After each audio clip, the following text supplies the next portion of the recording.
Olá você, bom dia, estamos começando mais uma live do nosso programa de Justiça e Paz. Eu sou Alan Barbosa e este é um programa da Comissão Justiça e Paz de Brasília. Está indo ao ar pelas redes sociais, dia 20 de junho, manhã de sábado.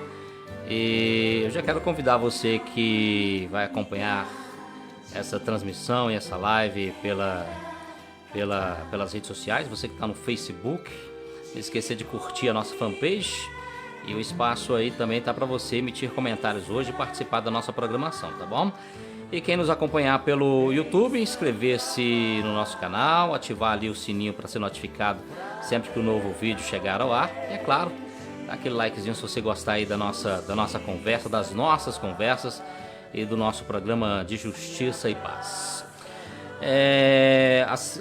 O mês, né, os dias permanecem bastante tristes para nós com essa pandemia que assola todo o Brasil e a cada dia leva mais vidas e muita gente também hospitalizada, muita gente precisando de assistência porque além da crise de saúde nós temos uma crise humanitária, uma crise social, uma crise econômica que está afetando muita gente também.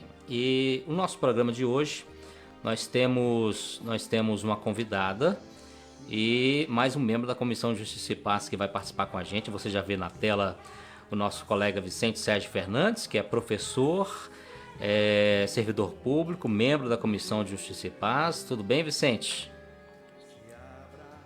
Bom dia, Alan.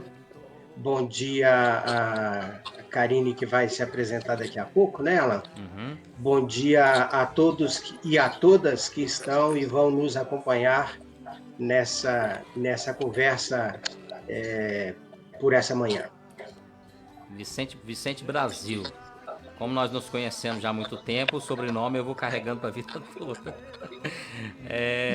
E aí nossa convidada, que hoje vai nos ajudar a entender um pouco como está aqui a situação no Distrito Federal. O tema do nosso programa é a vulnerabilidade social no DF com a Covid-19. A subsecretária de Assistência Social da Secretaria de Desenvolvimento Social aqui do Distrito Federal, Karine Alves. Obrigado por sua presença aqui, Karine. Bom dia. Bom dia, Alan, bom dia, Sérgio. É um prazer estar aqui conversando com vocês, agradecer o convite, é uma oportunidade ótima para a gente estar divulgando aí os trabalhos que a Secretaria vem fazendo nesse período e todas as ações aí para a gente estar enfrentando essa pandemia, né? Então, estou à disposição aí com vocês.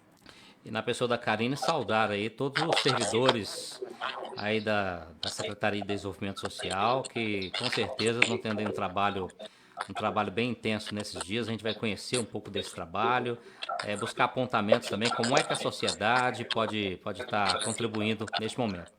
Antes, quero convidar a Vicente Sérgio, a Karine e toda a nossa audiência para acompanharmos a reflexão de abertura. Quem traz ela é a nossa biblista e teóloga Simone Furquim, que ela fala justamente sobre o tema pobreza. O tema pobreza que no Brasil é sempre muito relevante e neste momento mais relevante ainda. Simone Furquim, bom dia. Olá. Resgatar o cuidado com os mais vulneráveis em nossa sociedade é a missão primeira da Igreja. Isso vai nos lembrar a carta de Santiago, no capítulo 2. Ele diz que a Escritura, toda a Escritura, é voltada para atender os mais necessitados, porque Deus escolheu os mais pobres. Ele diz que esta é a lei régia de toda a Escritura. Ou seja, amarás o teu próximo como a ti mesmo. E o próximo que Santiago se refere são os pobres. Certamente, no tempo em que Santiago escreveu esta carta, a comunidade cristã oriunda do judaísmo não mais ouvia, muito menos atendia a oração que era feita todos os dias por eles e que está no capítulo 15 do livro do Deuteronômio. No livro do Deuteronômio, eles rezavam assim: não deverá haver pobre algum no meio de vocês, pois na terra em que o Senhor, o seu Deus, lhes está dando como herança, para que dela tome posse, ele os abençoará ricamente, contando que obedeçam em tudo ao Senhor, ao seu Deus, e coloquem em prática toda essa lei que hoje lhes estou dando. Deuteronômio, capítulo 15, de 4 a 5. A comunidade deveria, portanto, viver esse ensinamento como uma ortopraxis, ou seja, a fé era manifestada através de obras, de ações em favor das pessoas mais necessitadas. E no Antigo Testamento, os mais vulneráveis, os mais necessitados eram os órfãos, as viúvas, os estrangeiros. No tempo de Jesus, além dessas categorias, haviam também os discriminados pela religião, os impuros, os doentes, os cobradores de impostos, as prostitutas, os presos e encarcerados. Toda a ação, o ensinamento de Jesus durante sua vida pública foi o cuidado com os pobres, com os vulneráveis. Por exemplo, no Evangelho de Mateus, no capítulo 25, 34 a 35, que conhecemos muito bem, a parábola do julgamento, há 6 direitos humanos fundamentais lembrados por Jesus. Ele aponta 6 necessidades humanas básicas, que é pão, casa, água, roupa, saúde e liberdade. Ele vai dizer: tive fome e me deste de comer, tive sede e me deste de beber, estava nu e me vestiste, doente e me visitaste, me curaste, preso e me visitaste. Então, o mais importante para Jesus, além da prática e dos atos de piedade judaico-cristã, é a construção de uma sociedade justa. Então, Jesus acrescenta neste mesmo texto: buscai em primeiro lugar o reino de Deus e a sua justiça. Jesus, então, visa construir uma sociedade mais justa. Caso isso aconteça, todas as outras coisas serão acrescentadas, ou seja, a comida, a saúde, a casa, a água. As necessidades básicas da pessoa humana é consequência da construção do reino de Deus e sua justiça. Pensamos, então, que o reino já foi construído por Jesus no tempo em que ele esteve neste mundo. Então, agora, nesse período da pandemia, em que nós estamos diante de tantas pessoas vulneráveis, do aumento cada vez mais de pessoas vulneráveis na sociedade, cabe a nós agora a missão de expandir este reino de justiça em nossa sociedade, seguindo esses ensinamentos de Jesus. As ofertas do nosso viver. Obrigado, Simone Furquim, fazendo essa reflexão, tá? E buscar primeiro o reino de Deus e a sua justiça e tudo mais vos será nos dado por acréscimo. Karine, eu quero primeiro saber o seguinte: a gente tem um sentido, senso comum nosso de que a pobreza, ela aumentou. A gente tem esse senso por causa do desemprego e tal. Agora, vocês têm indicadores mais precisos que apontam o quanto essa pobreza aumentou aqui no Distrito Federal, Karine? Olha só, nós temos a estimativa de 2019, ela traz que nós temos no Distrito Federal 380 mil famílias em situação de vulnerabilidade e pobreza. Então, é um número considerado extremamente alto. Desse número, nós temos mapeado pelo Cadastro Único do Governo Federal, que é uma base de dados que é utilizada nacionalmente como uma base para se pensar políticas públicas, para além da... Todo mundo conhece muito o cadastro como uma base de que as pessoas vão entrar para acessar o Bolsa Família. Mas ele é uma base muito maior. Ele é uma base que traz indicadores, ela traz informação, qual a situação que essa família está vivendo dentro, essas famílias mapeadas por nós estão vivendo na política, dentro da sua casa, quais são as suas condições de moradia, tem um rol de indicadores que nos ajuda a formular políticas públicas a partir desse diagnóstico que a gente tem pelo Cadastro Único. Hoje, no Distrito Federal, eu tenho, pelo Cadastro Único mapeado, são 78 mil famílias que estão em extrema pobreza E quando eu trato de extrema pobreza, eu estou tratando de famílias que têm aí, sobrevivem com com a renda mensal de R$ 78 per capita. Então, é uma renda muito baixa.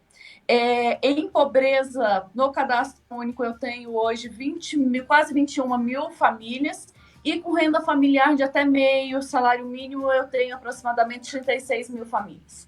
Então, eu ainda tenho um número de famílias que eu ainda não consigo, que eu não conheço, mas que a política de assistência precisa alcançar, e conhecer realmente quais são as vulnerabilidades, quais são as questões que essas famílias no Distrito Federal estão vivenciando.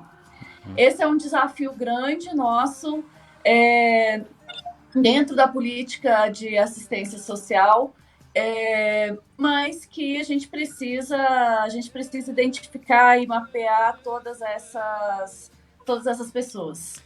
Pois é, hein, Vicente, nós temos, se eu não me engano, são 3 milhões e meio de habitantes do DF, né, salvo engano. 3,5. Nós temos aí 380 mil famílias vivendo na... O último dado da PNAD que a gente tem é de cerca de 380 mil famílias em situação de pobreza. É muita gente, né, Vicente?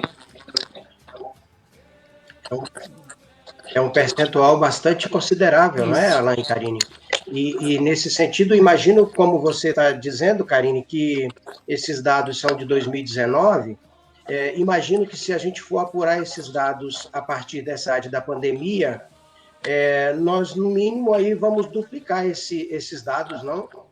Você tem alguma ideia de... Obviamente que eu não sei se teve alguma pesquisa nesse período, porque também tem pouco tempo, mas assim, da procura que porventura vocês tenham tido via os CRAS, você tem ideia se realmente esse processo aumentou? Porque, como disse a nossa sensação na rua é que realmente aumentou, né? Realmente. O que a gente a gente não tem nenhuma pesquisa ainda nesse período, até porque tem muito pouco tempo, né? Nós temos aí 2, 3, entrando aí no terceiro mês da pandemia, mas nós temos um aumento muito grande na procura das nossas unidades. Acho que é importante colocar, no início, quando a gente teve aí o decreto, a gente teve aí os primeiros dias em que fechou 100% do comércio, que fechou praticamente tudo, né, numa ação que era extremamente necessária, porque senão a situação que o DF poderia estar vivenciando nesse momento era muito pior. Então, assim, nós temos, no primeiro momento, as nossas unidades, a gente brinca que a gente teve que repensar a política de assistência social. Por que repensar a política de assistência social? Porque o nosso atendimento é o quê? Aquele atendimento presencial, é um atendimento que, de forma alguma, a gente imaginava fazer via telefone. E no momento de pandemia, nós tivemos que tomar essa decisão de fazer um atendimento por telefone. Para quê? Para garantir tanto a segurança da população quanto dos nossos servidores.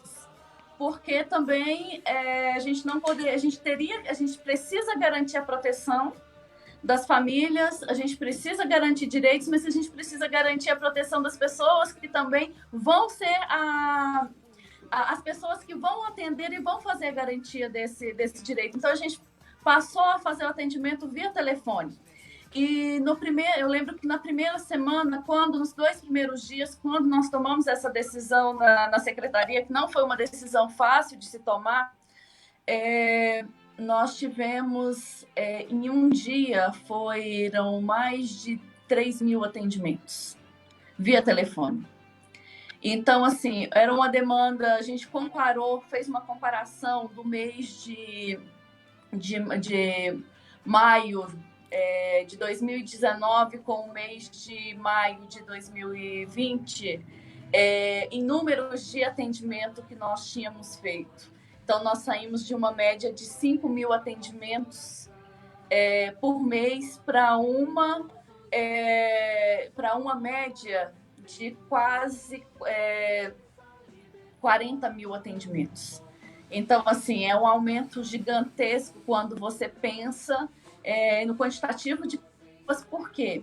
No momento em que eu tive porque a gente sabe que o trabalho formal, ele não é para todos, não são todas as pessoas que têm acesso a um trabalho formal. Então, várias pessoas, principalmente quando a gente trata desse público de pobreza e extrema pobreza, o meio de subsistência dele é o trabalho da rua, é um trabalho informal. E durante um período isso ele não teve esse aporte financeiro. Então, eu tenho aí pessoas que entraram em uma situação de insegurança alimentar, que nunca precisaram passar por nenhum dos serviços da política de assistência social, mas que nesse momento eles demandam sim a assistência social, ou com benefício, com uma cesta emergencial, com um acolhimento. Uma outra questão que a gente identificou muito nesse período foi as pessoas em situação de rua. Nós tínhamos mapeado, nós temos uma equipe de abordagem social, que é aquela equipe que está diariamente na rua, fazendo um trabalho socioassistencial com as pessoas em situação de rua. Nós não temos a Secretaria de Assistência Social, às vezes a gente tem a impressão que a Secretaria vai chegar e vai tirar a pessoa da rua.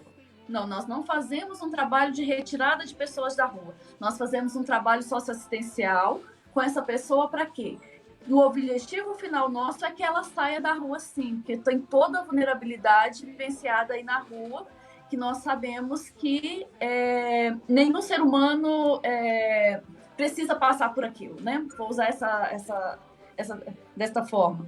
Então, o que a equipe faz? A equipe faz um trabalho, primeiro, de aproximação, faz um trabalho de diálogo com aquela pessoa, mapeia se aquela pessoa tem documentação civil, se ela tem família. Então, é todo um trabalho que é feito e não é só chegar e tentar fazer a pessoa sair. Porque eu preciso ver quais as condições aquela pessoa tem de saída de rua. E eu tenho pessoas que querem realmente sair da rua, que estão ali por alguma circunstância da vida.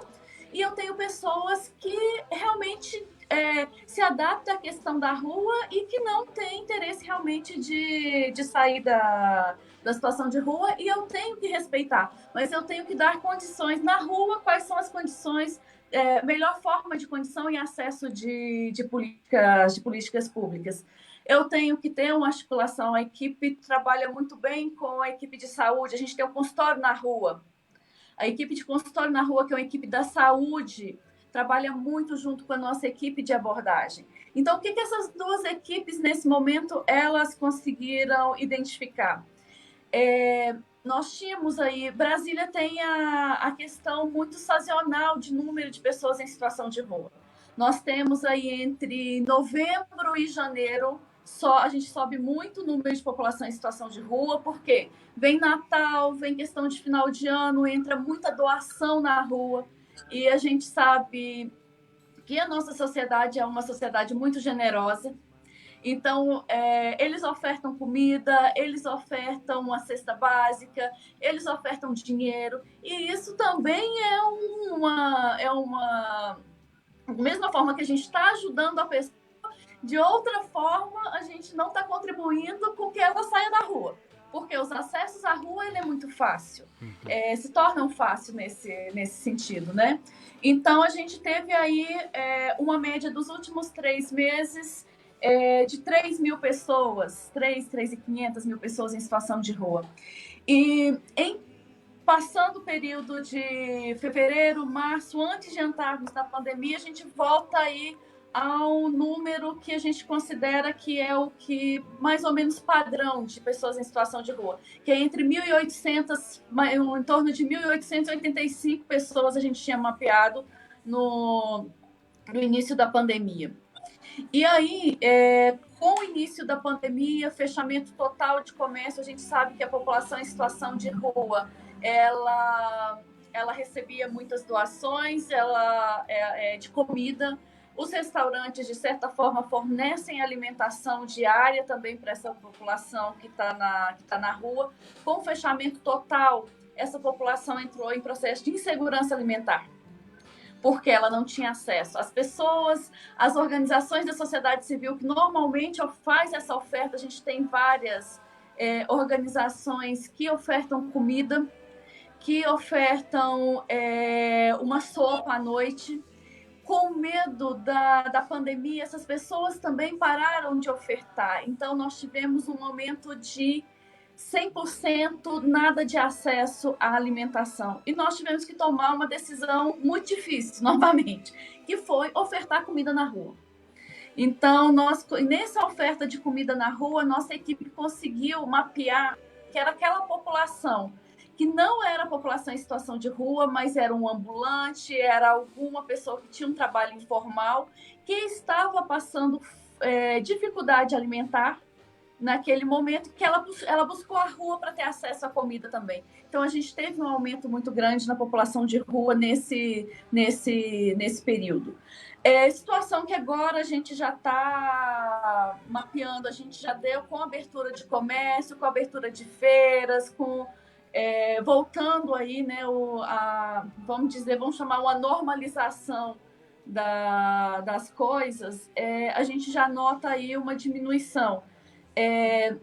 A equipe ficou, essa questão da abordagem, a gente ficou, eu digo que um pouquinho prejudicada, porque a gente teve que agir emergencialmente fornecendo comida, e a equipe que fez a distribuição na rua dessa comida foi a equipe de abordagem social. Então, ela forneceu durante praticamente 2 meses, ela ficou exclusivamente fornecendo comida. Ela oferecia o almoço e o jantar todos os dias. Agora tem mais ou menos 15, 20 dias, nós suspendemos essa ação por considerar todas essas questões que a gente sabe. Oferecer uma comida na rua, a gente não tem segurança, a gente não oferece uma comida de qualidade, e nós entramos num processo de pensar uma política de segurança alimentar e nutricional para a população em situação de rua.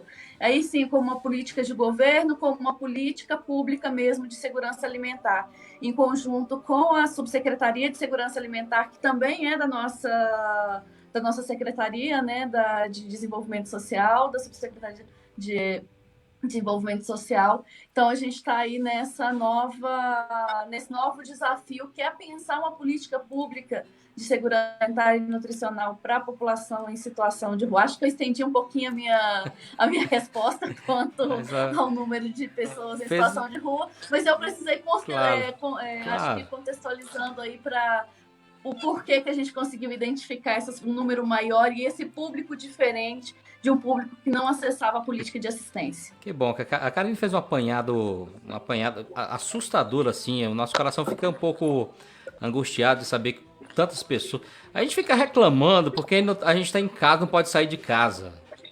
A nossa reclamação, eu não posso sair de casa, não posso ir numa festa, não posso... E aí você se depara com a realidade triste das pessoas que não tem o que comer. Olha quantas famílias entraram numa situação crítica, de miséria, pessoas que trabalharam, nunca precisaram, de repente E eu sei que afeta um pai de família, uma mãe de família, que nunca precisou, de repente, ter que buscar as instâncias. É o primeiro ponto que eu gostaria de colocar. O segundo é que a gente tem sempre a impressão que o governo não faz nada, né? O que tem de gente para falar que o Estado não faz nada não é brincadeira. Eu estou tocando, inclusive, o hino da campanha da Fraternidade 2019.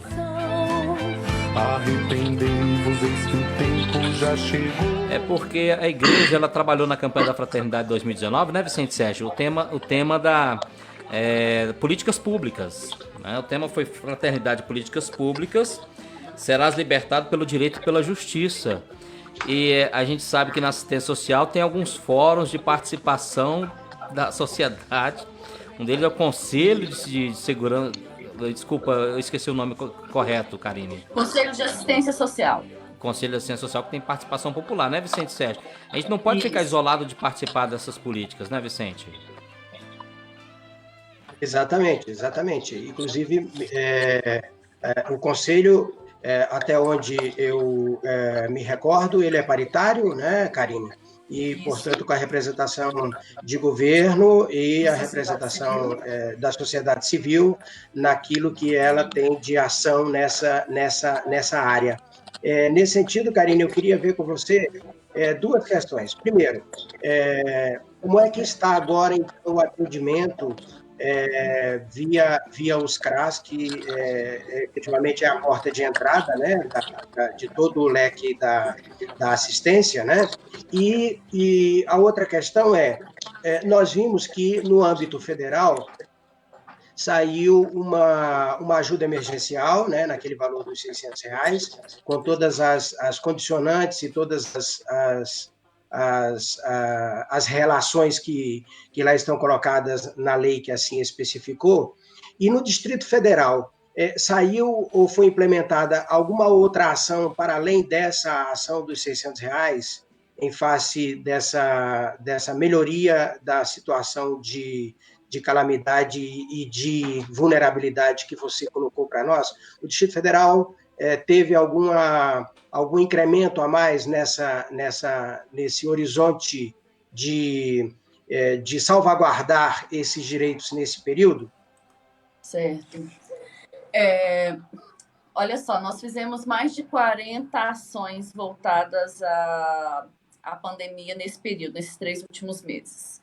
E aí, eu acho que é importante a gente lembrar que a política de assistência social, ela trabalha com... A gente brinca que ela trabalha do nascimento até a morte, infelizmente. Por quê?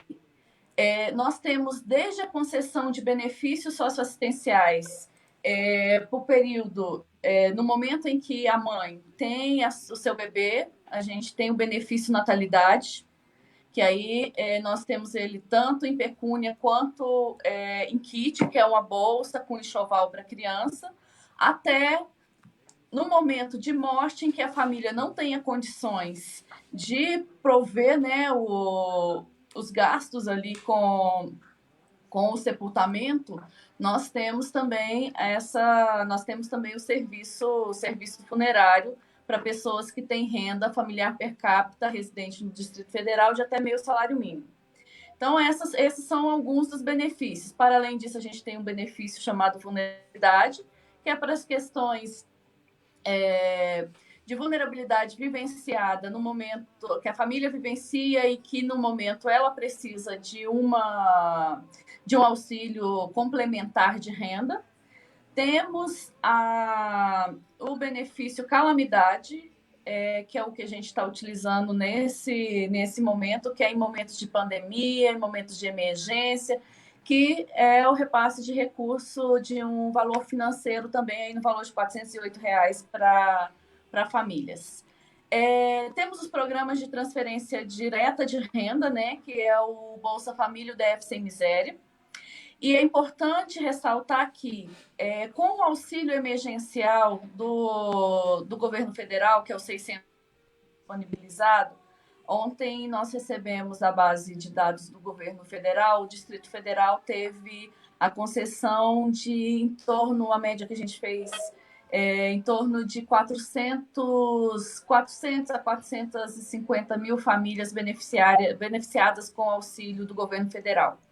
E quem era beneficiário do Bolsa Família, esse benefício, se o valor dele fosse inferior a R$ 600, o benefício Bolsa Família ele ficou suspenso para que ele recebesse o valor superior de R$ 600. Como a gente tem a complementação aqui no Distrito Federal do Bolsa Família, que é o DF Sem Miséria, ele complementa a renda da família até que ela haja o valor de R$ 140 per capita, somado ao valor do Bolsa Família. Nós não fizemos a suspensão desse benefício, nós mantivemos ele. Então, mesmo ele estando com o Bolsa Família suspenso pelo governo federal, nós fizemos o pagamento. Tivemos um problema operacional, porque como os dois benefícios associados e a operacionalização é feita direto pela Caixa, então a gente teve um atraso aí, mas anteontem a gente conseguiu fazer pagamentos, inclusive das 2 parcelas juntas, de maio e de junho. Então, para garantir aí, porque a gente sabe que é o público que mais necessita nesse momento. E no primeiro momento também, quando saiu as regras do benefício do auxílio emergencial do governo federal, nós fizemos um batimento na nossa base de dados, porque, para além do cadastro único, nós temos um prontuário eletrônico, que a gente é o sistema CIDES, que todas as pessoas que passarem por qualquer atendimento em qualquer uma das nossas unidades, seja numa unidade de acolhimento, seja num CRAS, num CREAS, num serviço de convivência, num centro POP, na unidade de proteção social 24 horas que nós temos, esse registro é feito. Então, nós temos o dado dessa família. Então, nós fizemos um primeiro cruzamento que foi quem não estava no cadastro único, mas que tinha registro nesse outro sistema, nesse prontuário eletrônico nosso. E dentro desse batimento, nós encontramos 28 mil famílias que não estavam nos critérios, a princípio, em receber o auxílio emergencial do governo federal. Aí, com isso, o Distrito Federal ele criou uma lei que, criando o auxílio emergencial aqui no Distrito Federal, no valor de R$ 408 para essas famílias que, no primeiro momento, poderiam não acessar o auxílio do governo federal. Nós tivemos aí uma primeira e uma segunda fase em que as famílias puderam entrar no site do BRB, confirmar essas informações para recebimento desse auxílio. Nós não tivemos um acesso, nós tivemos em torno de 8, acho que a gente vai chegar em torno de 7.500, 8.000 famílias que procuraram esse auxílio. No entanto, nós tivemos uma procura gigantesca para a cesta emergencial, que é a cesta básica. E aí nós tivemos uma ação de um aumento de mais de 400% de demanda de cesta emergencial. Nós saímos de uma média de solicitação aí de 8.000 solicitação de cesta mensal para quase 30.000. Então, assim, é um aumento expressivo, né, de solicitação de cesta. E aí, assim, a gente vê que é esse público novo que nunca acessou a política e que, nesse momento, precisa do suporte da política de assistência. E aí, o governo do Distrito Federal criou o programa Prato Cheio, que o Prato Cheio é o quê? É a combinação da cesta básica com um valor adicional para também o pão e leite, que é o café da manhã. Então, nós estamos aí iniciando, a partir de segunda, nós já fizemos a disponibilização de 10.000 cartões do Prato Cheio no primeiro momento. A gente, a partir de segunda-feira, e aí até escalonado pelo quantitativo de pessoas durante a próxima semana, mas iniciando dia 22, nós temos a inclusão e disponibilização de cartão para retirada nas agências do BRB de mais de 26.000 cartões do prato cheio. Então, a gente consegue aí atingir, nesse mês de junho, nós vamos para 36.000 famílias que vão estar sendo beneficiadas com o cartão prato cheio. E aí, o que a gente tomou essa decisão do prato, de tornar a cesta em um cartão, justamente para dar o poder de escolha para a família, de quais são as suas necessidades, porque a gente sabe que tem várias famílias que nesse momento também receberam muitas cestas da sociedade civil. Tem muita entidade, muitas pessoas que nesse momento estão fazendo doação de cesta. E aí é a forma da família escolher os produtos que ela vai estar alimentando e, ao mesmo tempo, nós estarmos fomentando a economia local também. Porque nós sabemos que, nesse momento, há vários comércios pequenos, eles estão passando por dificuldade. Então, é uma forma também de fomentar a economia local. Ontem nós tivemos um relato de uma senhora.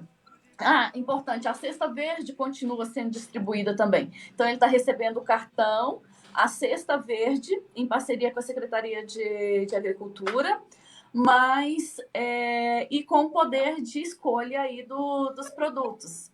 E aí ontem a gente teve um depoimento muito interessante de uma senhora, ela dizendo que era uma senhora com 2, 3 filhos, relatando para a gente que foi a primeira vez que ela conseguiu comprar um frango para fazer da forma que ela queria. E também fruta, que as crianças nunca tinham tido acesso à fruta. Então, a cesta verde, ela vai nessa perspectiva também de uma alimentação saudável, né, de frutas e verduras, que é extremamente importante. Além disso, fizemos alojamentos temporários. Então, nós temos um alojamento para 200 pessoas em situação de rua aqui no Autódromo, e um em Ceilândia, que é no Abadião, com mais 200. Então, são 400, nós criamos aí mais 400 vagas. Fizemos a ampliação da nossa rede parceira de acolhimento, que hoje a gente tem para adultos e famílias a rede o Instituto Inclusão, que é parceiro conosco. E aí acho que é super importante a gente colocar que as entidades, na política de assistência social, ela trabalha numa complementariedade de serviços, onde o Estado não consegue chegar sozinho. A gente tem a possibilidade de fazer parcerias com as organizações da sociedade civil para vários serviços, acolhimento, serviço de convivência, são aí hóspedes que estão conosco há bastante tempo, e que a gente sempre está em busca de aumentar essas parcerias para aumentar a nossa rede de atendimento.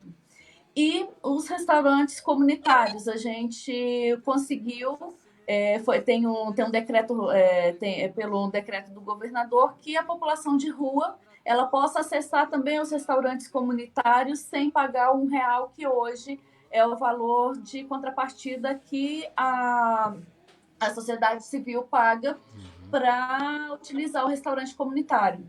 Então, Centro Pop, os nossos Centro Pops, que é a unidade onde atende população em situação de rua, o atendimento dele é de segunda a sexta-feira, de 8 às 18. No momento esse é o local onde a pessoa, também em situação de rua, ela tem uma alimentação, ela pode fazer sua higiene pessoal, ela pode lavar as roupas, ela tem vários acessos a serviços ali, especializado, e que no momento de pandemia também nós alteramos o funcionamento do Centro Pop. Então, o Centro Pop hoje, tanto de Brasília, que é ali na 903 Sul, e o de Taguatinga, que é na QNF, eles estão abertos de segunda a segunda. Por questão de quantitativo de pessoal, a gente não conseguiu abrir durante todo o dia, mas nós estamos garantindo atendimento de 7 da manhã às 14 horas todos os dias, inclusive sábado, domingos e feriados, que é também para garantir esse acesso da população em situação de rua. É isso. Vamos deixar a Karine tomar uma aguinha. Eu vou deixar você tomar essa água agora, viu, Karine? Eu queria... Ainda tem mais coisa. Vou deixar você perguntar daqui a... Certo, mas eu queria... Diga, Vicente.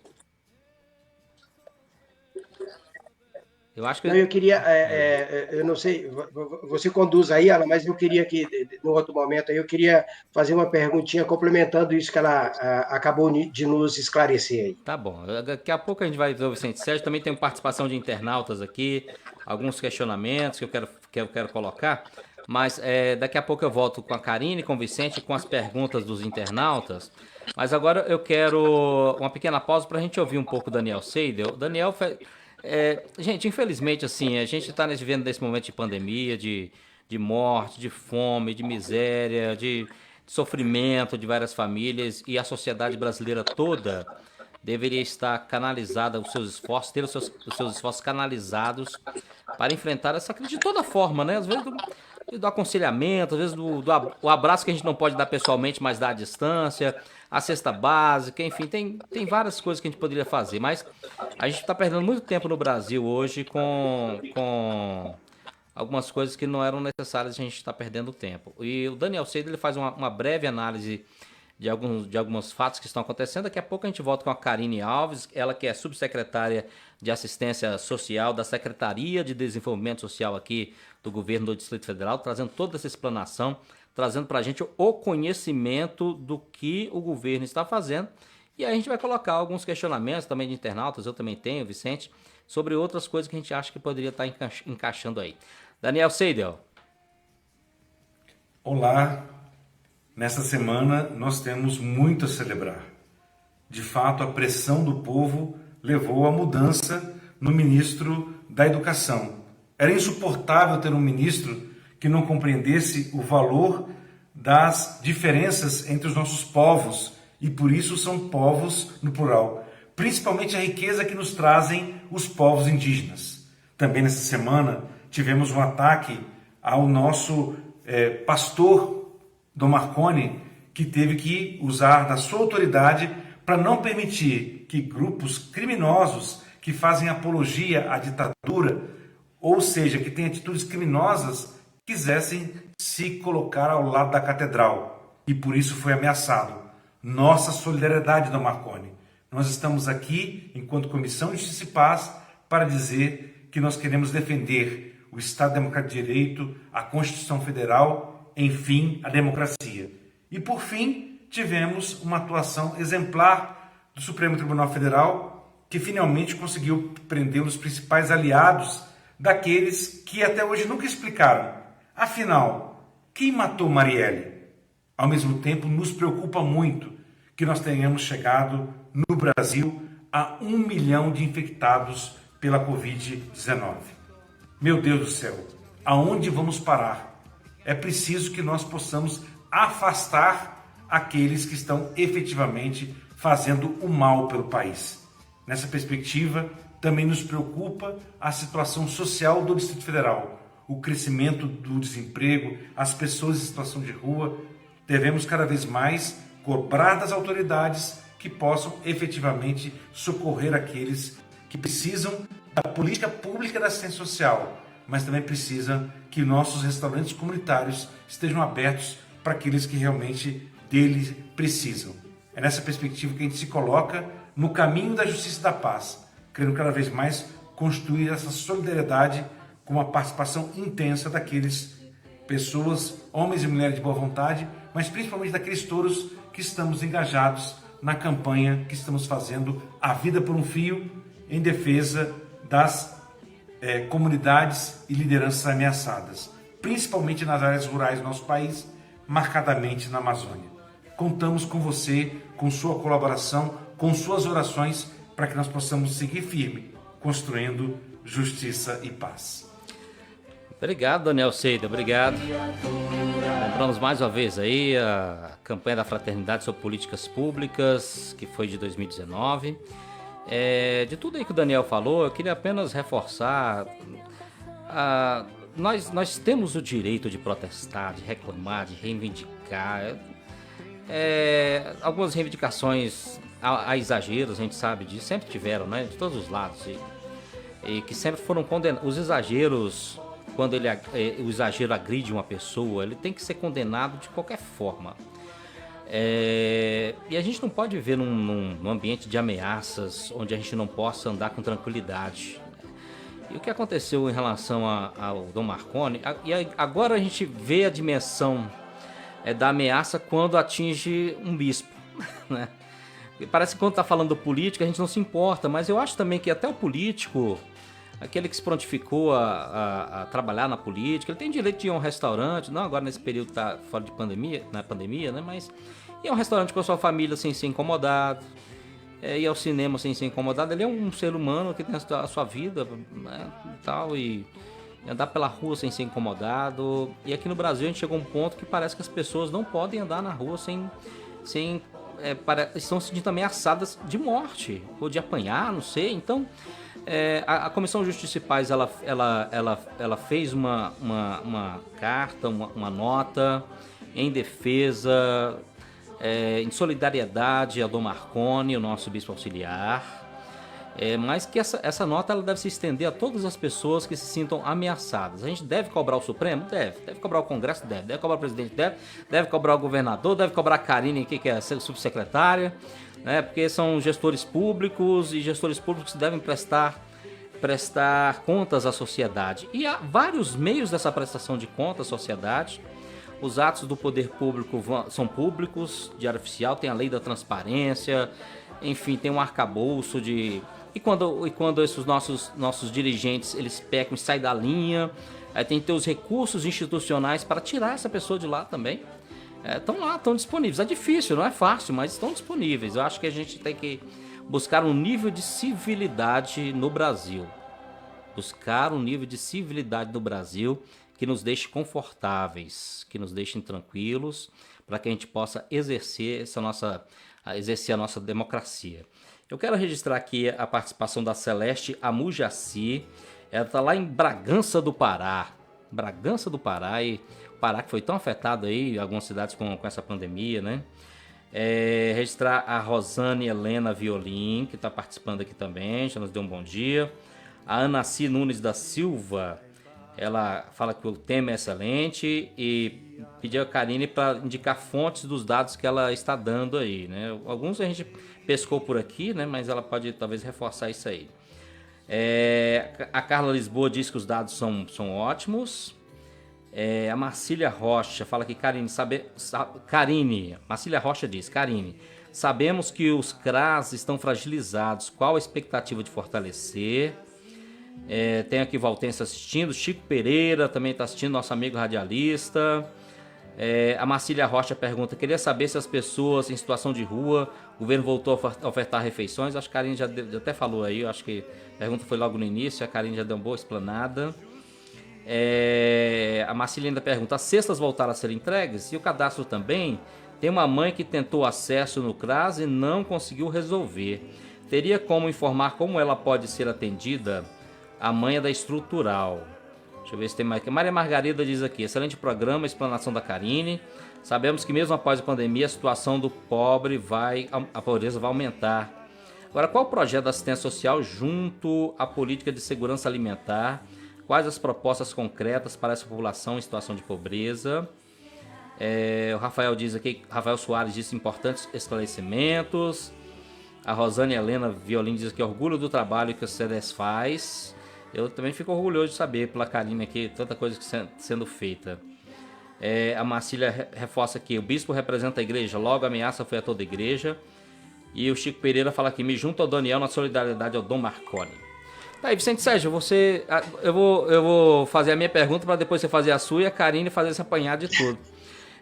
Eu queria que a Karine me dissesse assim, nós temos aí o Estado agindo, você colocou bem, nós temos as entidades agindo, mas assim, a impressão que eu tenho é que muita gente é alcançada por todos esses braços de apoio, né? Principalmente entidade, igrejas, OS, enfim, todo mundo aí dá uma cesta básica, dá uma comida, faz uma sopa, e parece que as pessoas são atendidas duplamente e outras não são alcançadas. Eu queria saber se a subsecretaria consegue conversar com essas diversas entidades, ou se é possível conversar com as diversas entidades para ter uma organização para poder alcançar aquelas pessoas que você falou que ainda estão meio ocultas. Essa é a minha pergunta. Vicente Sérgio, faça a sua agora. Então, a minha também se junta um pouquinho a essa que você acabou de fazer, Alan. Porque, Karine, a realidade que nós encontramos para dentro da igreja, que falamos mais especificamente da Igreja Católica, a qual nós falamos e a qual nós assessoramos, é que, porventura, por exemplo, a Caritas, seja da Diocese, seja da Arquidiocese, seja da Caritas brasileira, ela tem tido uma procura enorme por auxílio, não é? Geralmente, todo dia, aqui no nosso caso da Diocese, por exemplo, todo dia a comissão recebe uma demanda da Caritas pedindo ajuda, porque está faltando recurso, está faltando... E a demanda por procura tem sido grande. Então, eu queria perguntar a você duas questões. Primeiro, tem tido um espaço de busca ativa para ver se realmente estes que não estão conseguindo, se precisam nessa mesma perspectiva, e até que ponto e onde estão e que necessidades esses têm? Essa é a primeira questão. E a segunda questão que eu queria ver é porque também a gente efetivamente tem visto falamos tanto de corrupção no espaço da política como um todo, né? Jogamos pedra né, nos nossos políticos que efetivamente estão fazendo o malfazejo dos seus recursos, mas vemos na mídia, por exemplo, que pessoas indevidas que não mereciam e que não precisavam estar nesse processo têm recebido. Como é que tem sido o processo de auditoria desses benefícios que você de todos esses benefícios que você acabou de explanar que o governo tem cedido para esse momento de pandemia? Peraí, deixa eu acionar aqui o microfone da Karine de novo aqui. Pronto, Karine, vamos lá. Vou ver se eu consigo responder tudo. Se faltar mais alguma coisa, e depois eu complemento.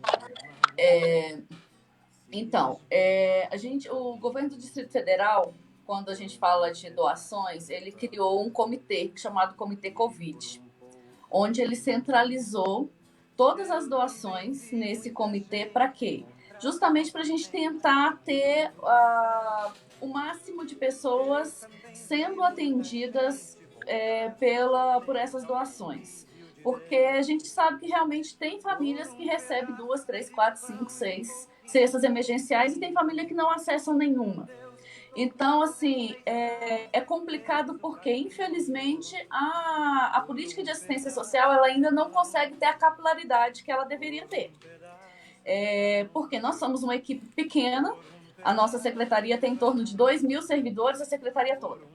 Então, são 2.000 servidores. Tivemos o concurso público agora, tá sendo algumas etapas estão sendo concluídas, outras fases já finalizaram.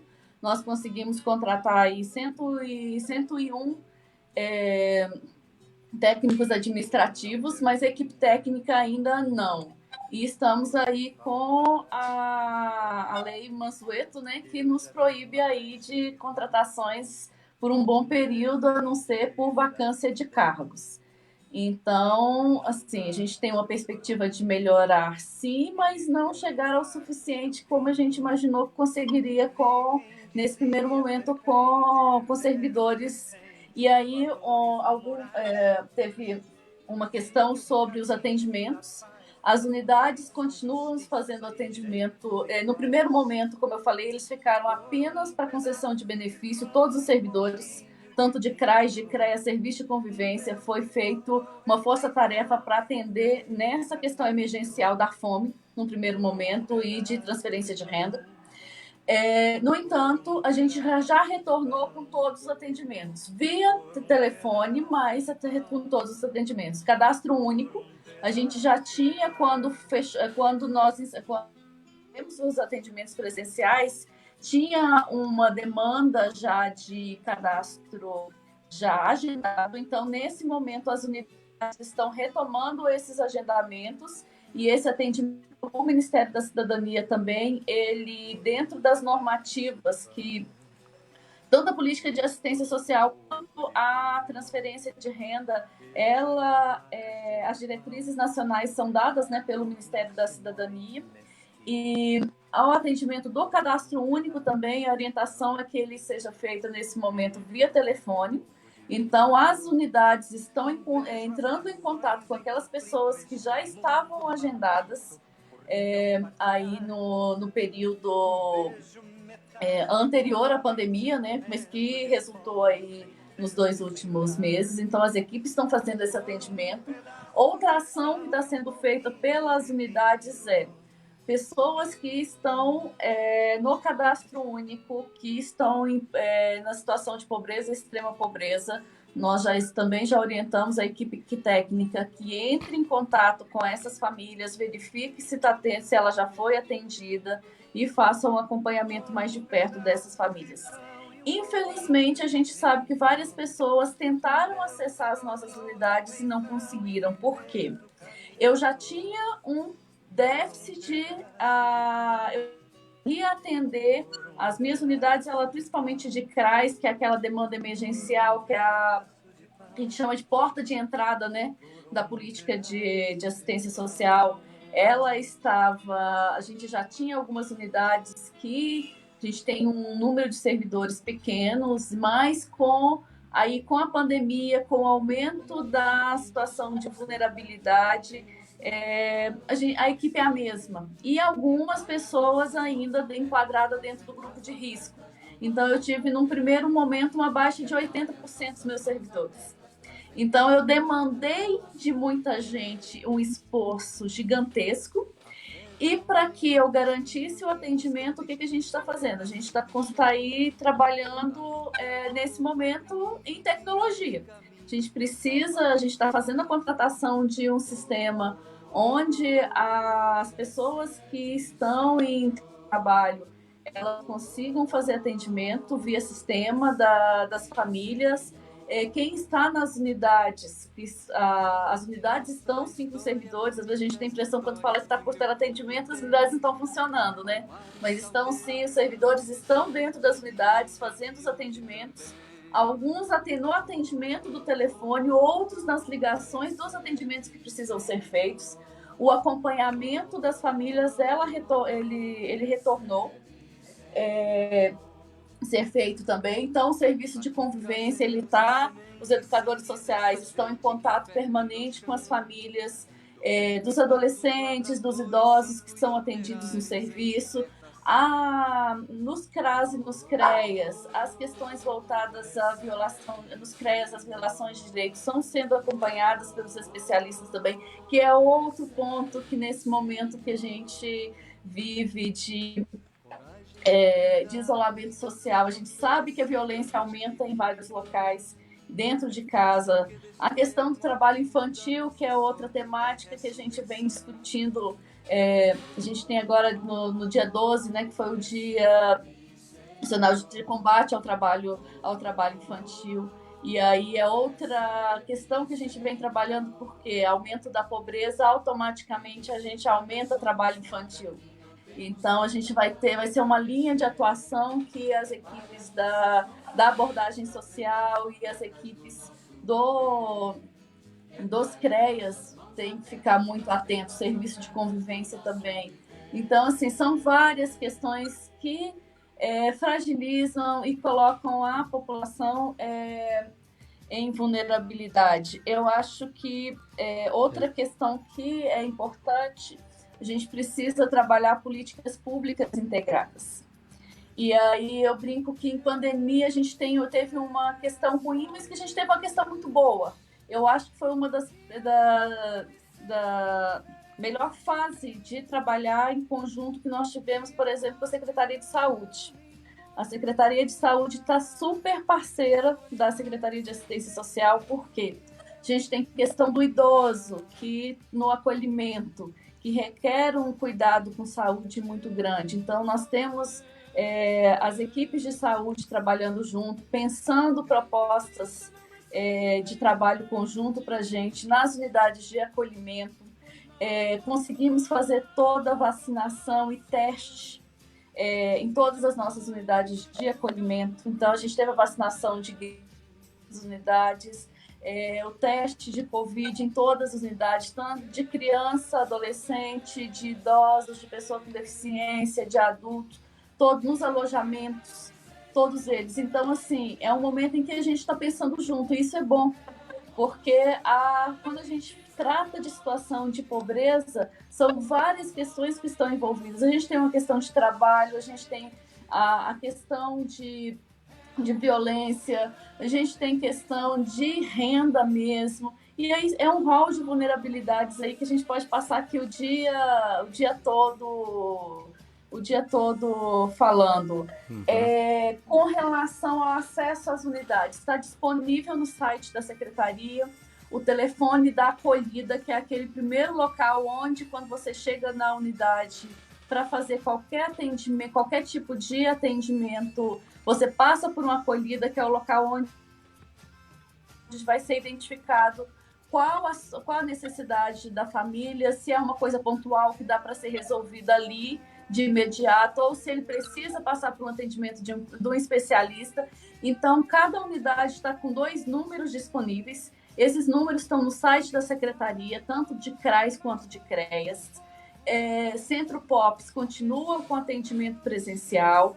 Unidade de acolhimento também funcionando aí 24 horas, como tá previsto. A equipe do serviço do Criança Feliz, ele também teve que parar com as visitas que eram feitas, mas esse acompanhamento está sendo feito via telefone também. Então, a gente garante aí a continuidade da atenção da primeira infância. Os acolhimentos, nós tivemos aí, como eu falei no início, a ampliação de vagas. Com relação à segurança alimentar e nutricional, a estratégia que a gente está utilizando... Primeiro, os restaurantes não estão fechados. Os restaurantes, da mesma forma que estão todos os restaurantes funcionando, a pessoa pode ir até o restaurante, está sendo ofertado você compra a marmita, né, e sai. Assim como a população em situação de rua também. Os restaurantes nos 2 centros POPs continua sendo ofertado a alimentação e, lógico, nos nossos alojamentos também a alimentação é ofertada diariamente. Agora, Karine, você falou que nos restaurantes comunitários a população de rua ela não paga. Agora, não paga. Como ela chega lá? Ela chega, olha, eu sou de rua e quero comer? Como é que funciona? O que acontece? A nossa equipe de abordagem social, ela tem um mapeamento nominal de todas as pessoas que estão em situação de rua. Certo. Então, todos os restaurantes, 14 restaurantes, eles receberam essa listagem com o nome dos 14, a gente colocou o número geral de identificação, que foi quase 3.500 pessoas. Então, cada restaurante tem essa listagem com 3.500 nomes. Então, João, por favor. É o seu cachorro. O meu, de vez em quando, ele me prega uma peça aqui também, viu, Karine? Não fica... tá aqui brincando, querendo atenção. É o dia dela, é o dia do seu cachorrinho e a gente tá atrapalhando, a gente entende isso. Pois é. E aí, o que acontece? Eles chegam até o restaurante, se identificam, como a equipe de abordagem faz essa orientação para que eles procurem, né, os restaurantes. Então, eles chegam na recepção, ali se identificam, verifica se o nome está na listagem. Aí, a partir da identificação, ele tem o acesso liberado e pega ali a marmita. Se, por acaso, ele é uma pessoa que ainda não foi identificado pela nossa equipe de abordagem, a nossa orientação é que ele procure um dos centros POPs, ou mesmo a equipe está aí na rua o tempo todo. E, a partir do momento que a equipe de abordagem social ou o centro POP identifica uma nova pessoa em situação de rua, ela atualiza essa listagem para todos os restaurantes. Ótimo. Ô, Vicente, a Karine, ela não reclamou, mas nós vamos reclamar por ela, porque com tanto trabalho que ela apontou aí que a secretaria vem fazendo e servidores que tiveram que ficar em isolamento social porque estão no grupo de risco, tem um concurso que foi realizado já. Eu e você, viu, Vicente? Nós temos que cobrar o governador Ibanez para nomear esse povo, né? O mais rápido possível. Não, porque é o seguinte, nós estamos num momento de guerra. Nós estamos num momento de guerra na saúde. A saúde a gente vê, tem ações tomadas na saúde, tem ações na assistência social, mas não, a gente imagina como está sendo difícil o trabalho com tantas braços aí para serem feitos, sem gente, com pouca gente. Então a Karina não reclamou, né, Vicente? Mas nós estamos reclamando, né, Vicente? Exatamente, Alain, exatamente. E aí, assim, se tem um momento em que a figura do Estado se faz absolutamente importante, é exatamente neste momento, em que as necessidades de vida, elas são absolutamente vitais. Ninguém consegue continuar vivo com fome, ninguém consegue continuar vivo sem ter absolutamente onde ser amparado, com sede, sem conseguir fazer seu processo de higiene e tal, e etc. E, efetivamente, o Estado precisa, nesse momento, por isso que eu disse agora há pouco, que este é o momento em que o Estado se mostra enquanto sua utilidade, e, para isso, efetivamente, ele tem que dar condições para que a sua ação se efetive. E uma das condições, claro, como você bem disse aí, Alan, e como bem observou Karine, é a qualidade e a quantidade dos servidores. Né? Efetivamente, realmente, como Karine disse, que com 2.000 e poucos servidores e quase 70, se eu ouvi bem, 70% que teve que ficar daqueles servidores da ponta estavam enquadrados no grupo de risco, realmente como é que a gente pode conseguir fazer todos os atendimentos e acolher todas as chamadas que chegam, e o quantitativo de pessoas realmente é pequeno para atendimento. Então, realmente temos que fazer essa cobrança do governador, até porque esta é uma área absolutamente imprescindível e sensível para a manutenção da qualidade da vida da nossa sociedade. Não é verdade? Não é possível que a gente continue entendendo como normal, por exemplo, que a gente tenha pessoas em situação de vulnerabilidade social e pessoas nessa condição mais explicitamente no espaço da rua. Né? Então, realmente merece nossa cobrança veemente, inclusive, de forma bastante asseverada, digamos assim. Eu quero reforçar duas coisas aqui. Eu falei algumas vezes, toquei algumas vezes aqui a música da campanha da Fraternidade 2019 para falar de políticas públicas, porque a igreja chama a sua comunidade à participação, né? A participação nas políticas públicas. E aproveitar aqui que estamos com a Karine para saber como a gente pode aproveitar. Assim, ela já falou que tem um conselho nacional, mas também tem um conselho distrital. Eu queria ver com ela assim, se tem nas cidades ou só no DF como um todo, como é que as pessoas podem se aproximar para participar, hein, Karine?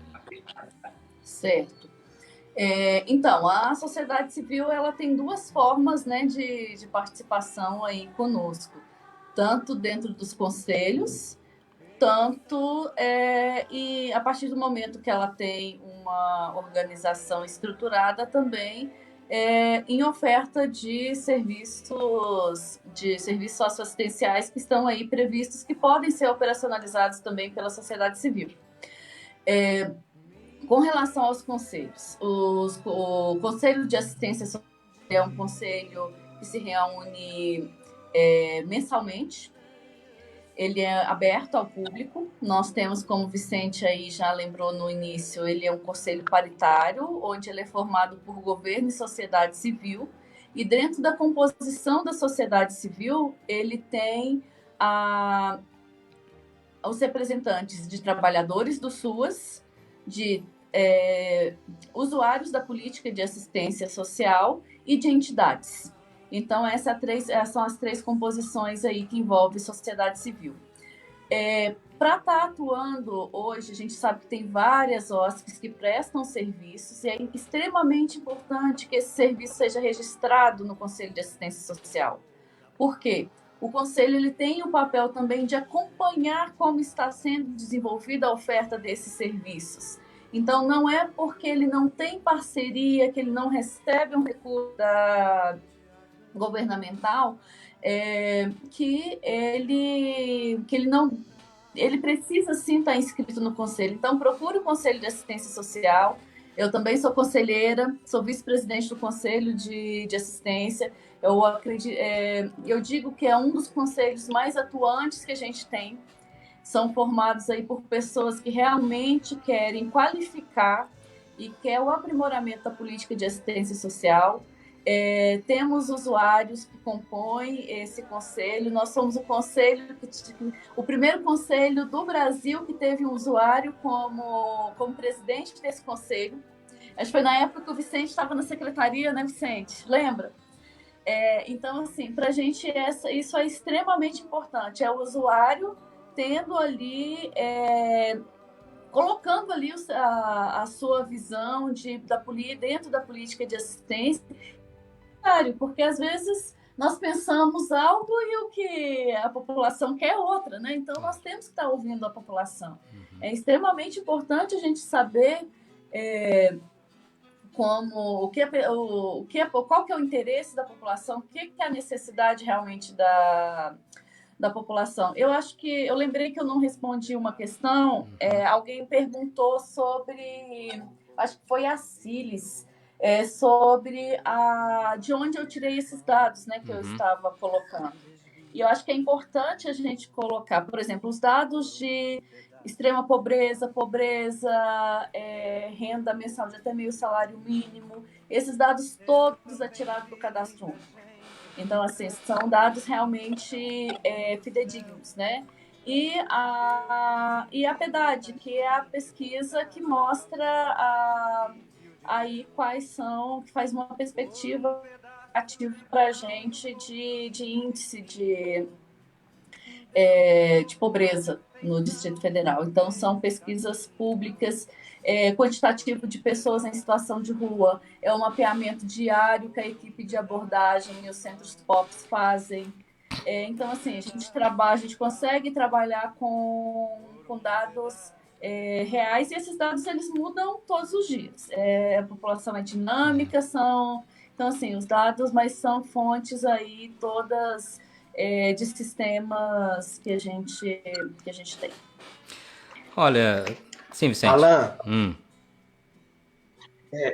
Karine falou que eu estive um período na secretaria, né? Então, realmente, eu estive 4 anos na secretaria, e aqui, então, posso fazer o testemunho da qualidade do trabalho que os servidores públicos que lá estão, nas mais diversas especialidades. Inclusive, é preciso dizer, para quem não conhece, que nas mais diversas especialidades que lá estão os servidores, nós temos muitos servidores absurdamente qualificados, servidores com mestrados e doutorados em suas áreas específicas de trabalho. Portanto, são pessoas, enquanto servidores públicos que lá estão, que realmente conhecem e sabem o espaço de sua atuação dentro da política pública.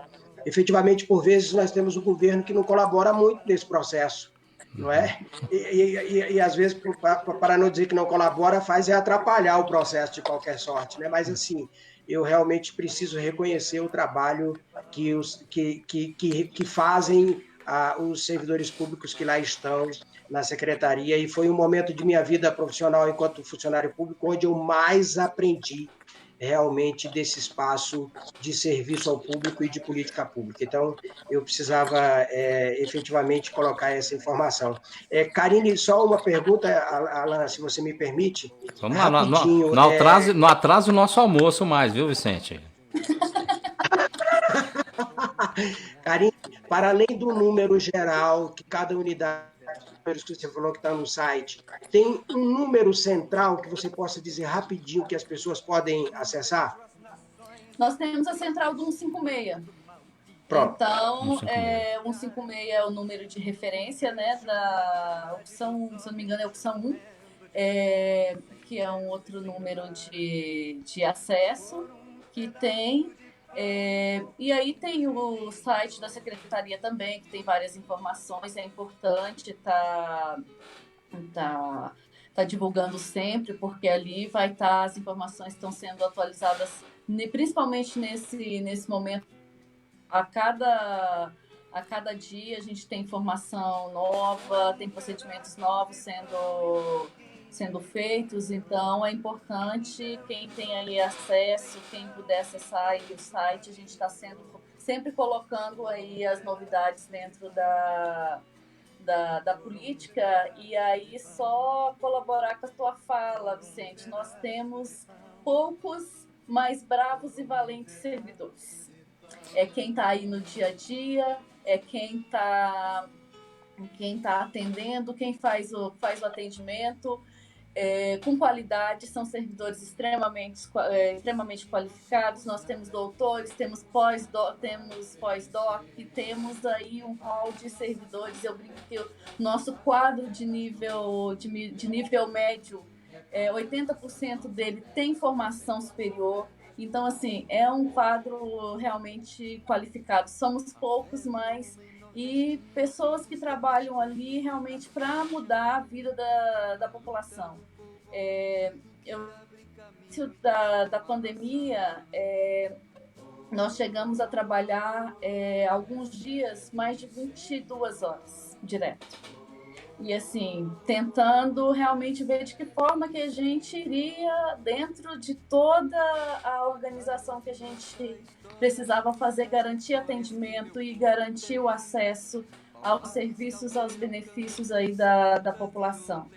Então, realmente são poucas pessoas, mas são pessoas que trabalham aí com esse objetivo de atender bem e de atender aquelas pessoas que ninguém procura política de assistência social porque quer. As pessoas buscam porque precisam, porque está no momento em que realmente o Estado precisa fazer aí o seu papel.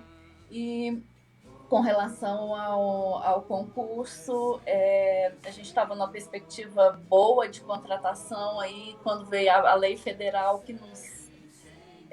nos impactou aí, mas a Secretaria junto aí com a área de governo está aí lutando para ver se a gente consegue, pelo menos essas pessoas, compor minimamente, né, o nosso quadro com o que a lei permite. Pois é. Aí é um esforço conjunto, né, da secretaria. A secretária está bem atuante nessa parte para também estar tentando aí a contratação dos servidores. Com todo respeito às forças de segurança, mas o Estado não se faz só com força de segurança, né? Aliás, quando a força de segurança entra é porque já falhou a assistência social, falhou a educação, falhou tudo. Aí você precisa da força de segurança. Então, se nós precisamos fortalecer os nossos recursos de segurança, e é verdade, inclusive com salário digno, e é verdade, ninguém está aqui criticando isso, mas o Estado não se faz só com força de segurança. O presidente da República e lá o Congresso que aprovou essa lei de ajuda aos estados, cortando o pescoço do serviço público, serviço tão essencial. A gente não pode aceitar isso.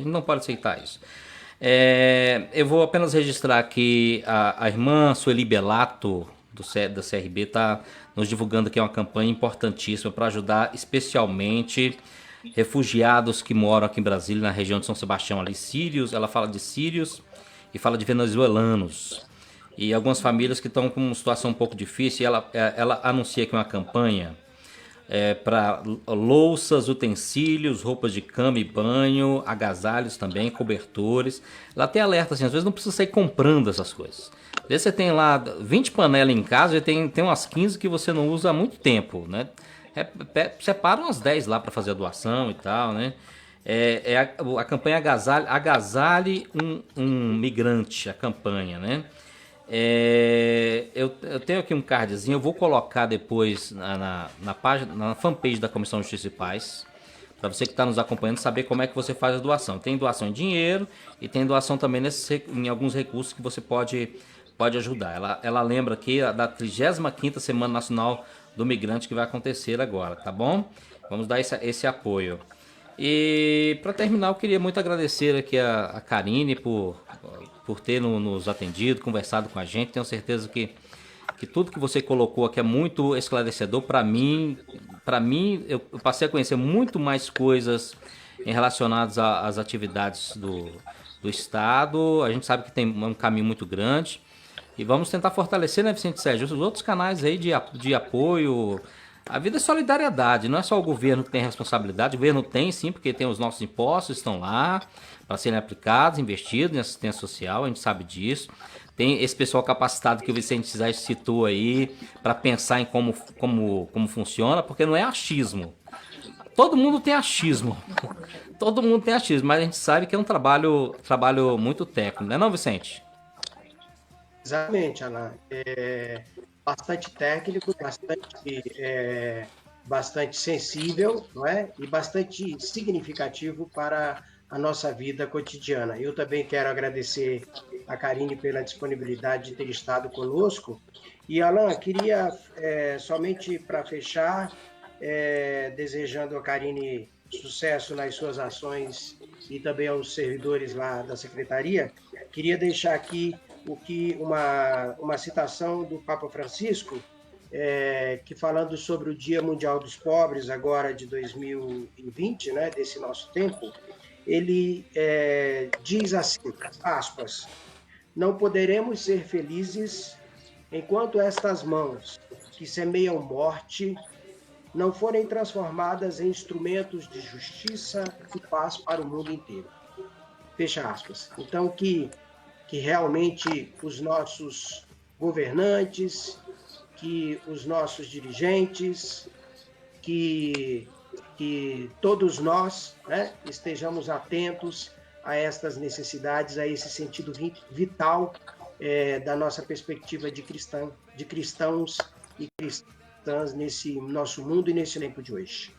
Obrigado, Karine. Grande abraço para você. Se a gente fosse resumir o Evangelho, fosse resumir Jesus, viu, Karine? Aqui, Vicente, eu não sou o teólogo aqui da equipe, mas eu diria que tem um tripézinho, né? O primeiro dele era a relação, a relação do homem com a religião e com Deus. E depois a preocupação essencial de Jesus foi com a saúde do povo, tanto que saiu curando o que podia curar, e a fome do povo. Se você é católico, você é cristão e não entendeu isso de Jesus, é um tripézinho tão fácil para você nunca esquecer. É a nossa relação com Deus e com a religião, a cura do povo, a saúde do povo e a fome do povo. E a fome do povo está aí com a Karine, a quem eu agradeço muito, especialmente a você, viu, Karine? Obrigado, viu? Eu que agradeço a oportunidade, eu acho que é super importante essas iniciativas, até para a gente divulgar quais são os programas, quais são as atuações da política pública. Eu acho que quanto mais a gente divulga, quanto mais informação a população tem, mais acesso nós estamos garantindo. E como você falou, realmente não é uma política de achismo, é uma política, a gente brinca que todo mundo diz que sabe fazer política, né? Mas não é uma política de achismo, não, é uma política pensada por profissionais. Essa semana a gente está iniciando, eu acho que é importante também, só para resumir aqui, a gente está iniciando uma parceria com a Fiocruz, onde a gente está debatendo aí, eles estão nos ajudando, vai nos ajudar a pensar várias estratégias e vão estar com uma equipe também deles dentro das nossas unidades, fazendo alguns atendimentos. Então, e aí a gente estava discutindo justamente o plano de segurança alimentar e nutricional. Eu falei, aí numa das conversas eu falei, nossa, mas eu já pensei tanta coisa e não consigo achar uma solução. Aí um dos coordenadores riu, olhou para mim e falou, você já viu achar uma resolução simples para um problema complexo? Eu falei, não. Ele falou, então é para isso que a gente precisa pensar e estudar juntos. E é isso, política pública é isso. São várias pessoas pensando, com qualificação e para tentar chegar aí um objetivo que a gente quer, que é a proteção social, o atendimento, a garantia de acessos e a direitos. Ótimo, Karine. Obrigado para você. Tchau. Tchau, Vicente. Bom final de semana para todo mundo. Bom final de semana. Bom final de semana também para nossa audiência aí nas redes sociais. E a gente encerra o programa. Lembrando que no próximo sábado, 11 da manhã, a gente está aqui de novo. Eu deixo vocês com a reflexão do Padre Anivaldo, o Evangelho deste domingo. Padre Anivaldo, seja bem-vindo. Bom dia a todos e a todas. Estamos juntos pela Rádio Nova Aliança, pelas mídias sociais, dentro do nosso programa da Comissão Justiça e Paz, para esse momento de reflexão do Santo Evangelho. É o Evangelho do 12º domingo comum, o Evangelho de Mateus, capítulo 10, os versículos de 26 até o 33.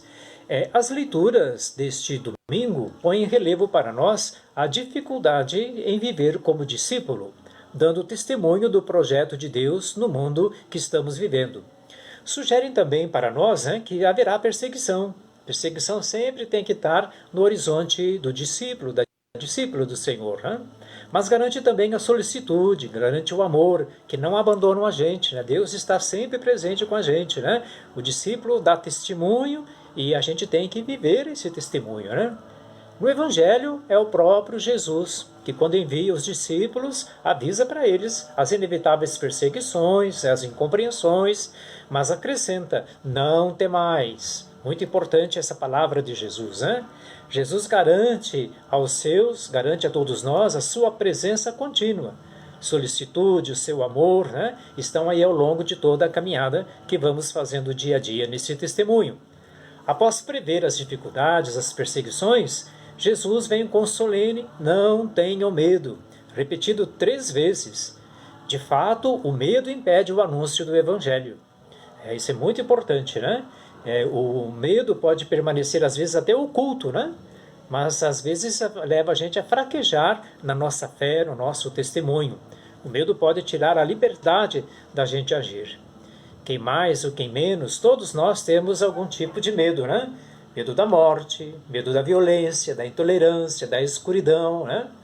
Tudo isso pode ser até muito normal, vamos dizer, esses medos que temos, né? O Mestre apresenta, então, motivos para não temer. O anúncio que os apóstolos são convidados a fazer, mais cedo ou mais tarde, será revelado. Em outras palavras, toda mensagem lançada não ficará para sempre escondida. Lembra que Jesus fala, né, do semeador que saiu a semear, né? Joga a semente em diversos terrenos. Mais cedo ou mais tarde, né, de acordo com o terreno, ela vai produzir frutos, né? Produz algum resultado. Ninguém poderá arrebatar a nossa vitória final, né? Por isso que a gente tem que ter essa confiança, né? De que o que estamos vivendo, o que estamos proclamando é uma verdade que está encarnado, nós, né? Vivo na nossa vida do dia a dia, né? Então, o projeto de Jesus deve ser vivido nessa radicalidade, nessa coerência. Não é um projeto simpático, viu? Aclamado, não é um projeto aplaudido por aqueles que mandam no mundo, né? Ou aqueles que fazem opinião pública. As vivências nossas desse tempo, né? Tão complicado que estamos vivendo, né? Mas o projeto de Jesus, a gente diz que é um projeto radical, questionante, provocante, que exige a vitória sobre o egoísmo, o comodismo, a instalação, a opressão, a injustiça. É um projeto capaz de abalar os fundamentos dessa ordem injusta que estamos vivendo, né? Dessa ordem alienante, sobre o qual o mundo está aí construído, né? Então vocês percebem que não é tão fácil aquilo que Jesus propõe para nós, né? Há um certo mundo que se sente ameaçado nesses seus fundamentos, né? E que procura todos os dias encontrar formas de modificar isso, subverter, domesticar, né? O próprio projeto de Jesus, né? Isso precisamos estar atentos, sabe? Na nossa época, inventou formas, né? Talvez a gente pode dizer assim, menos sangrentas, né? Dos tempos passados, mas certamente refinadas, né? Atinge aqui, olha, a nossa consciência. Nós não precisamos mais aí de armas, como se diz, né? Eu ia pegar o celular aqui, mas basta estar com o celular, é uma arma que temos aí, né? Que está na nossa frente, né? E aí quer reduzir a gente no silêncio, né? Quer colocar, infundir aqui no nosso cérebro, né? O que deve ser certo, o que deve ser errado, e não de acordo com aquilo que é, para nós, né, o projeto de Jesus, né?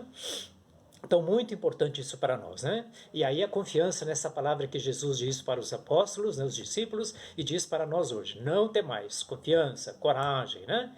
E se a gente se entrega nas mãos de Deus, né, Ele vai ajudar. Ele é um Pai que nos dá confiança, né? É uma proteção de mãe que nos pega no colo, né? Quando a gente tem aí as dificuldades nossas para poder caminhar. Não teremos qualquer receio, né, de enfrentar as adversidades da vida. Cada dia vamos construindo esse reino de Deus. Então podemos dizer assim: o Senhor deve ser a força do seu povo, fortaleza a salvação do seu ungido. Essa é do Salmo 27, né? A antífona de entrada da missa deste domingo, né? Salvai, Senhor, vosso povo, abençoai vossa herança, governai sempre os vossos servos e servas. Deus nos abençoe, hoje e sempre. Amém. Se